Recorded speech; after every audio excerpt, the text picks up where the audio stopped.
അത്യുന്നതങ്ങളിൽ ദൈവത്തിന് മഹത്വം, ഭൂമിയിൽ സന്മനസ്സുള്ളവർക്ക് സമാധാനം.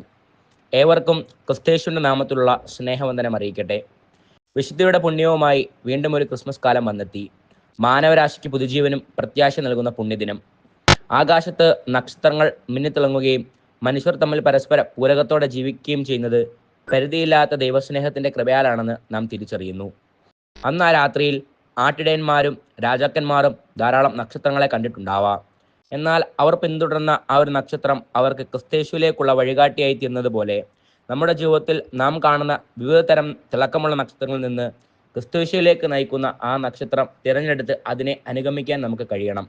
ഒപ്പം മറ്റുള്ളവരെ ദൈവത്തിലേക്ക് നയിക്കുന്ന നല്ല നക്ഷത്രങ്ങളായി മാറാൻ നമുക്ക് കഴിയണം. അവിടെയാണ് ക്രിസ്മസിന് പ്രാധാന്യമുണ്ടാകുന്നത്. ഒരുപാട് സ്നേഹത്തോടെ ചേർത്ത് നിർത്തുകയും നിനക്ക് എന്നോട് പ്രിയമുണ്ടോ എന്ന് കരുണയോടെ ചോദിക്കുകയും പ്രാതലൊരുക്കി നമ്മെ കാത്തിരിക്കുകയും ചെയ്യുന്ന അരുമനാഥന്റെ പാദത്തിൽ നമുക്ക് നമ്മെ തന്നെ സമർപ്പിക്കാം.